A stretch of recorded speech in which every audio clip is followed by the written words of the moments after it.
السلام علیکم دوستو، بسم اللہ الرحمن الرحیم۔ شروع اللہ کے نام سے جو بڑا مہربان نہایت رحم فرمانے والا ہے۔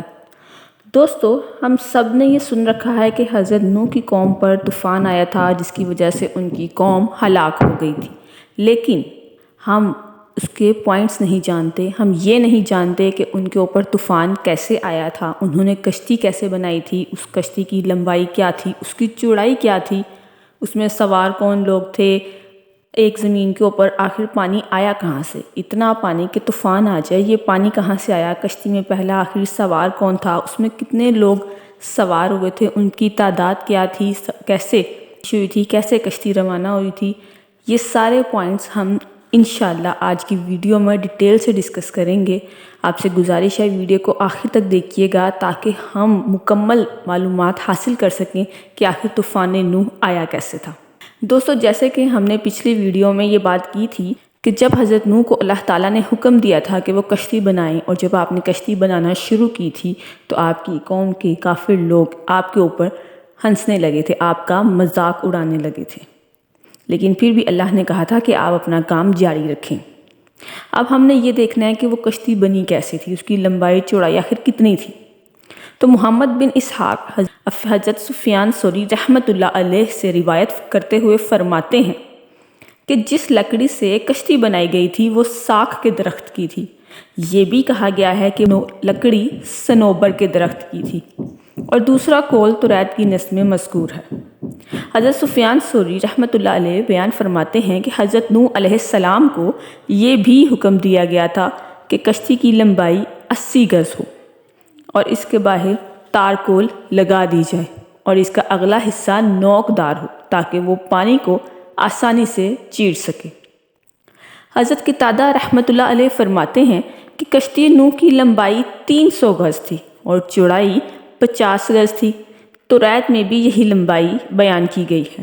حضرت ابن عباس رضی اللہ تعالیٰ عنہ کی روایت کے مطابق اس کی لمبائی 1200 گز اور چوڑائی 300 گز تھی۔ حضرت حسن بصری فرماتے ہیں کہ لمبائی 600 گز اور چوڑائی 300 تھی۔ اب ایک قول یہ بھی ہے کہ اس کی لمبائی 2000 گز اور چوڑائی 100 گز تھی، لیکن اس بات پر تو تمام کا ہی اتفاق ہے کہ اس کشتی کی بلندی 30 گز تھی اور اس میں 3 منزلیں تھیں، ہر منزل 10 گز پر مشتمل تھی۔ نچلی منزل چوپایوں کے لیے اور درندوں کے لیے تھی، درمیانی منزل میں انسان تھے اور اوپر کی منزل پرندوں کے لیے مختص کر دی گئی تھی۔ کشتی کا دروازہ چوڑائی میں رکھا گیا تھا، اس دروازے پر ایک ڈھکن بھی تھا جسے بند کر دیا جاتا تاکہ پانی اندر داخل نہ ہو۔ اللہ تعالیٰ سورہ مومنون میں بیان فرماتے ہیں کہ جب حضرت نوح نے نصرت یزدی کی تمنا کی تو اللہ تعالیٰ نے انہیں حکم دیا کہ ہمارے حکم کے مطابق اور ہماری نگرانی میں ایک کشتی بناؤ، ہم خود اس کے بنانے کی ترکیب بتائیں گے اور ہم خود ہی اس کی نگرانی کریں گے تاکہ تمہیں اس کے بنانے کا صحیح طریقہ معلوم ہو جائے۔ اللہ تعالیٰ نے حضرت نوح کو پہلے ہی حکم دے دیا تھا کہ جب عذاب کا فیصلہ ہو جائے اور اس کے آثار نمودار ہونا شروع ہو جائیں تو ہر جوڑے سے 2 حیوان اور دوسری تمام معقولات وغیرہ کے جوڑے کشتی میں سوار کر لینا تاکہ ان کی نسل باقی رہ جائے، اور اپنے اہل خانہ کو بھی ساتھ لینے کا حکم تھا۔ لیکن آپ کو یہ بھی بتا دیا گیا تھا جس کے متعلق خدائی فیصلہ ہو چکا ہے، یعنی جو کفر پہ ڈٹا ہوا ہے اس کے متعلق دعا نہ کرنا، کیونکہ اس کی ہلاکت یقینی ہے۔ ایسے دشمن دین کو آپ کی دعا سے کچھ فائدہ نہیں ہوگا اور اس پر عذاب مسلط ہو کر رہے گا۔ اور اللہ تعالیٰ نے نوح کو پہلے سے ہی یہ حکم دے دیا تھا کہ قوم کے سرکشوں کے سلسلے میں مراجعت سے کام نہیں لینا، ایسا نہ ہو کہ جب وہ عذاب شدت کی پکڑ میں آئیں جس کے وہ مستحق ہیں اور جس کا فیصلہ اس ذات نے کر دیا ہے تو آپ ان کے لیے دعا کرنے لگیں، اس لیے کہ یہ عذاب بلا وجہ نہیں بلکہ ان کے اعمال کا نتیجہ ہے۔ اب یہاں دیکھنے کی بات یہ ہے کہ پانی زمین میں آیا کہاں سے تھا۔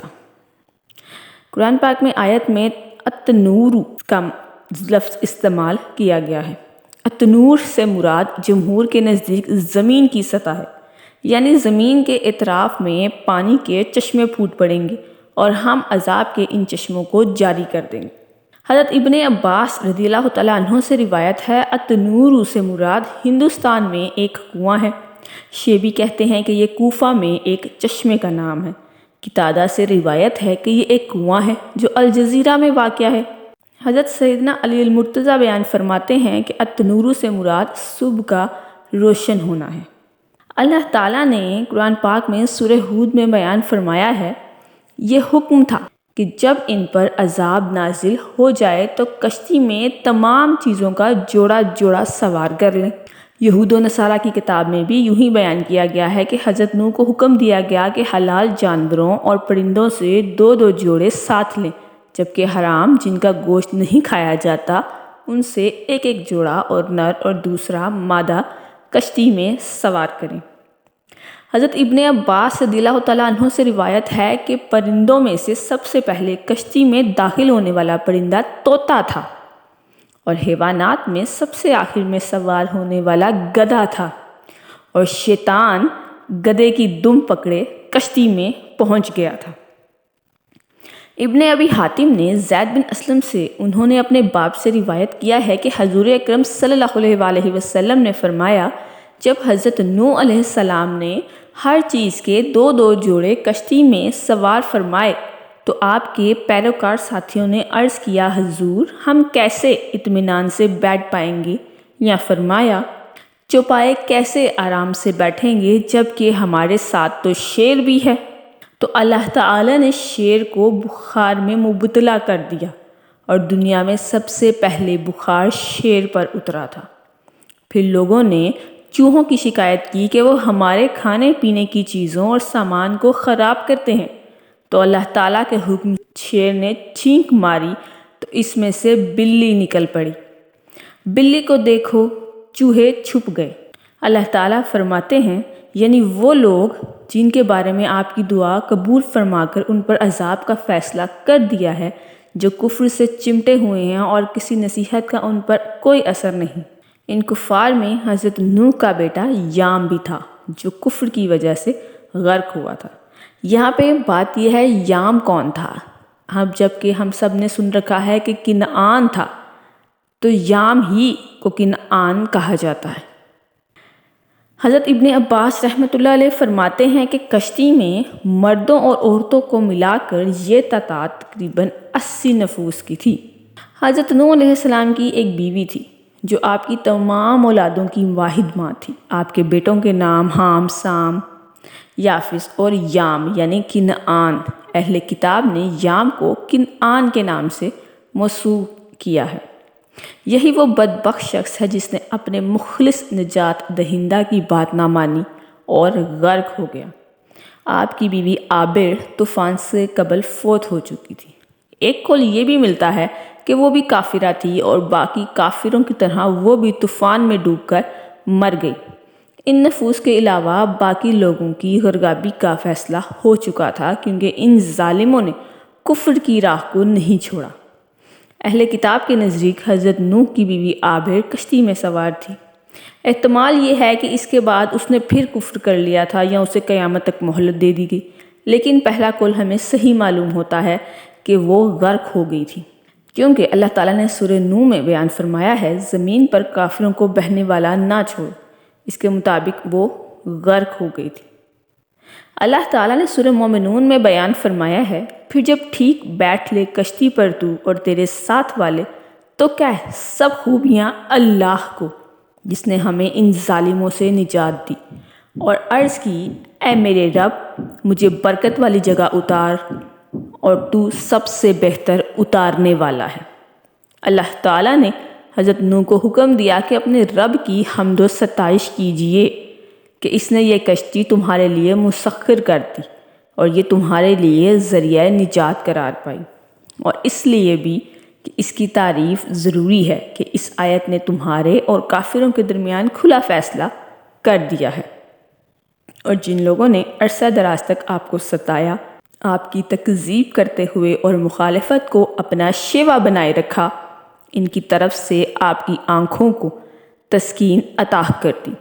اللہ تعالیٰ سورہ زخرف 12 تا 14 آیت میں ارشاد فرماتے ہیں، اور جس نے ہر قسم کی مخلوق پیدا فرمائی اور بنا دی تمہارے لیے کشتیاں اور مویشی جس پر تم سوار ہوتے، تاکہ جم کر بیٹھو ان کی پیٹھوں پر، پھر دلوں میں یاد کرو اپنے رب کی نعمت کو جب تم خوب جم کر بیٹھ جاؤ ان پر، اور زبان سے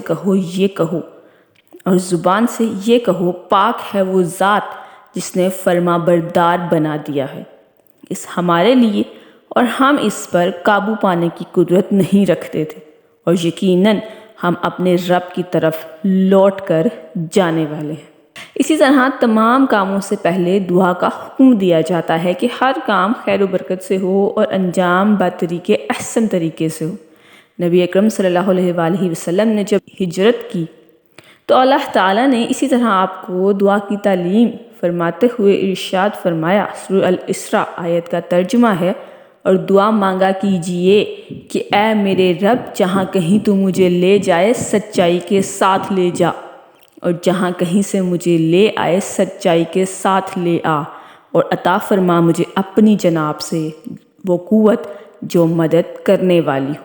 حضرت نوح علیہ السلام نے اللہ تعالیٰ کی اس نصیحت پر عمل کرتے ہوئے اپنے امتیوں کو حکم دیا۔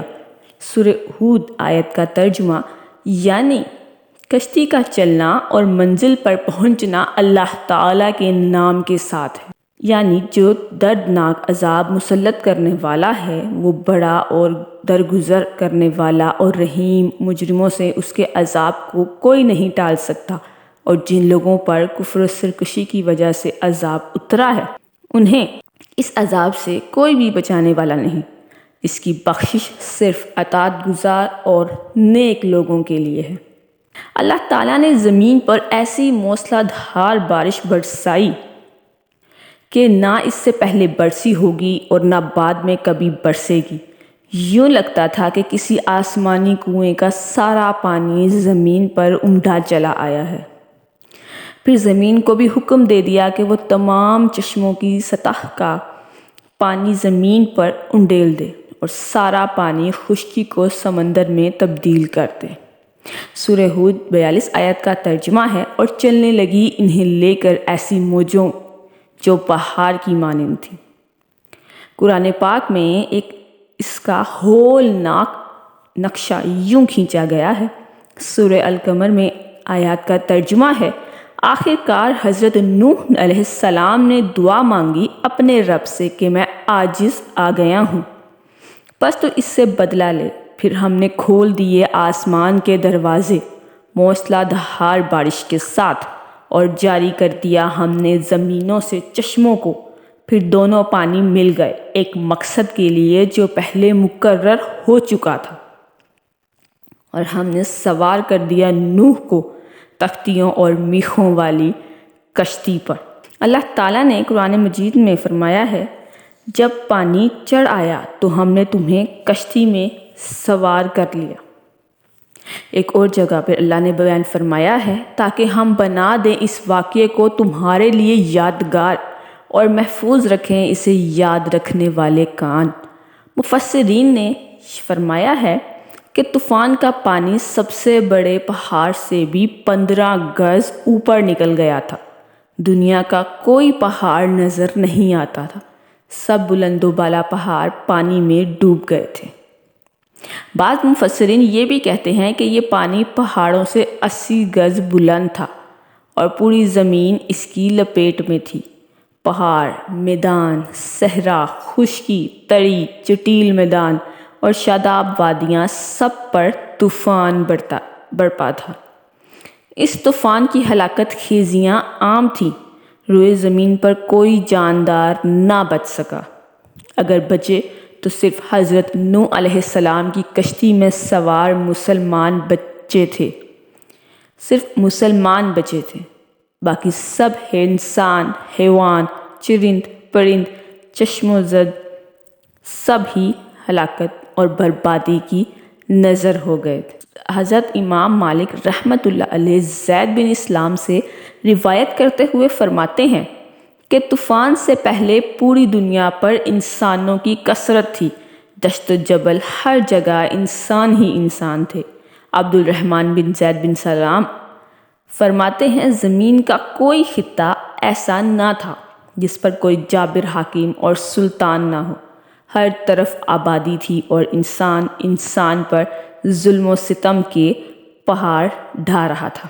سورہ الہود آیت 42 تا 43 میں اللہ تعالیٰ بیان فرماتے ہیں، اور پکارا نوح نے اپنے بیٹے کو اور وہ ان سے الگ تھا، بیٹا سوار ہو جاؤ ہمارے ساتھ اور نہ ملو کافروں کے ساتھ۔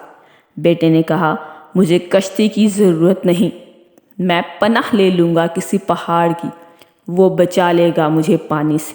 آپ نے کہا بیٹا آج کوئی بچانے والا نہیں اللہ کے حکم سے مگر جس پر وہ رحم کرے، اور اسی اثنا میں حائل ہو گئی ان کے درمیان موج، پس ہو گیا وہ ڈوبنے والوں میں سے۔ حضرت نوح کے کافر بیٹے کا نام یام یعنی کنعان بتایا جاتا ہے، دوسروں بچوں کے نام سام، حام، یافس اور بعض لوگ اس کا نام کنعان بتاتے ہیں۔ بہرحال نام جو بھی ہو وہ کافر تھا اور اس کا کردار صحیح نہیں تھا، اس نے اپنے والد محترم کے دین کی مخالفت کی تھی، اس لیے وہ بھی دوسرے کافروں کی طرح ہلاکت سے دوچار ہو گیا۔ نوح علیہ السلام کے ساتھ صرف انہی لوگوں نے نجات پائی جو دین میں ان کے پیروکار ہوئے اور اللہ کے حکم کے پابند رہے۔ اللہ تعالیٰ قرآن پاک میں سورہ ہود آیت میں ترجمہ اور حکم فرمایا گیا اے زمین اپنا پانی نگل لے، اور آسمان تھم جا، اور پانی خشک کر دیا گیا اور کام تمام ہوا، اور کشتی کوہ جودی پہاڑ پر ٹھہری، اور فرمایا گیا کہ دور ہوں بے انصاف لوگوں۔ جب اہل زمین کا صفایا ہو گیا اور مشرک کوئی بھی زندہ نہ رہا تو اللہ نے زمین کو حکم دیا کہ وہ پانی کو اپنی تہوں میں جذب کر لے، اور آسمان کو حکم دیا کہ موسلا دھار بارش کا سلسلہ ختم کر دے، جیسے کہ اللہ تعالیٰ سورہ الاعراف میں بیان فرماتے ہیں، پھر انہوں نے جھٹلایا نوح کو تو ہم نے نجات دی ان کو اور جو آپ کے ساتھ کشتی میں تھے، اور ہم نے غرق کر دیا ان بدبختوں کو جنہوں نے جھٹلایا ہماری آیتوں کو، بے شک وہ لوگ دل کے اندھے تھے۔ سورہ یونس کی ایک آیت میں اللہ تعالیٰ بیان فرماتے ہیں تو آپ کی قوم نے آپ کو جھٹلایا، بس ہم نے نجات دی انہیں اور جو ان کے ساتھ کشتی میں تھے، اور ہم نے بنا دیا ان کا جانشین، اور ہم نے غرق کر دیا جنہوں نے ہماری آیتوں کو جھٹلایا۔ ذرا دیکھو کیسا انجام ہوا ان کا جنہیں ڈرایا گیا تھا۔ سورہ الانبیاء کی آیت میں اللہ تعالیٰ بیان فرماتے ہیں اور ہم نے ان کی حمایت کی اس قوم کے مقابلے میں جنہوں نے ہماری آیتوں کو جھٹلایا تھا، بے شک وہ بڑے ناہنجار لوگ تھے، بس ہم نے غرق کر دیا ان سب کو۔ سورہ الشورى کی آیت میں اللہ تعالیٰ بیان فرماتے ہیں پس ہم نے نجات دی انہیں اور جو آپ کے ہمراہ اس کشتی میں تھے جو کھچا کھچ بڑھی ہوئی تھی، پھر ہم نے غرق کر دیا۔ اس کے بعد پیچھے رہ جانے والوں کو یقیناً اس واقعے میں بھی عبرت کی نشانی ہے، اور نہیں تھے ان میں سے اکثر لوگ ایمان لانے والے، اور بے شک آپ کا رب ہی سب پر غالب ہمیشہ رحم فرمانے والا ہے۔ سورہ العنکبوت کی آیت میں اللہ تعالیٰ بیان فرماتے ہیں پس ہم نے نجات دے دی نوح کو اور کشتی والوں کو، اور ہم نے بنا دیا اس کشتی کو ایک نشانی سارے جہان کے لیے۔ سورہ الشورى کی ایک اور آیت میں اللہ تعالیٰ بیان فرماتے ہیں پھر ہم نے غرق کر دیا دوسرے فریق کو۔ اللہ تعالیٰ ایک اور مقام پر سورہ نوح میں بیان فرماتے ہیں اپنی خطاؤں کے باعث انہیں غرق کر دیا گیا، پھر انہیں آگ میں ڈال دیا گیا، پھر انہوں نے نہ پایا اپنے لیے اللہ کے سوا کوئی مددگار، اور نوح نے عرض کی اے میرے رب نہ چھوڑیے زمین پر کافروں میں سے کسی کو بستا ہوا، اگر تو نے ان میں سے کسی کو چھوڑ دیا تو وہ گمراہ کر دیں گے تیرے بندوں کو اور نہ جنیں گے مگر ایسی اولاد جو بڑی بدکار، سخت نہ شکر گزار ہوگی۔ بہرحال اللہ تعالیٰ نے حضرت نوح کی دعا کو قبول فرمایا اور ایک لمحے کے بعد کوئی بھی کافر روئے زمین پر زندہ نہیں رہا۔ انشاءاللہ حضرت نوح کا واقعہ کل یہیں سے اسی تسلسل کے ساتھ ہم جاری رکھیں گے، باقی کی تفصیلات انشاءاللہ آپ کو اگلی ویڈیو میں ملیں گی۔ آپ سے گزارش ہے ویڈیو کو لائک شیئر اور سبسکرائب چینل کو ضرور کر دیجیے گا۔ Thank you so much.